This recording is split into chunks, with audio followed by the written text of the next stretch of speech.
পানি পান করার ৬টি সুন্নাত জানলে অবাক হবেন। আসসালামু আলাইকুম রহমতুল্লাহ।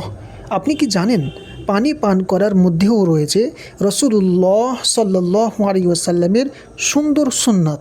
আজ আমরা জানব পানি খাওয়ার ৬টি সুন্নাত। নাম্বার ১, বসে পানি পান করা। রাসূলুল্লাহ সাল্লাল্লাহু আলাইহি ওয়াসাল্লাম সাধারণত বসে পানি পান করতেন, তাই দাঁড়িয়ে না খেয়ে বসে পান করা উত্তম। নাম্বার ২, বিসমিল্লাহ বলে শুরু করা। পানি পান করার আগে বিসমিল্লাহ বলা সুন্নাত, এতে বরকত আসে। নাম্বার ৩, ডান হাত দিয়ে পান করা। সব ভালো কাজ ডান হাত দিয়ে করা সুন্নাত, পানি পানও তার মধ্যে একটি। নাম্বার ৪, ৩ নিঃশ্বাসে পানি পান করা। একেবারে না খেয়ে ৩ বারে পানি পান করা সুন্নাত, এতে শরীরের জন্যও উপকারী। নাম্বার ৫, পানির মধ্যে ফু না দেওয়া। পানির পাত্রে ফু দেওয়া বা নিঃশ্বাস ছাড়া থেকে বিরত থাকতে হবে। নাম্বার ৬, শেষে আলহামদুলিল্লাহ বলা।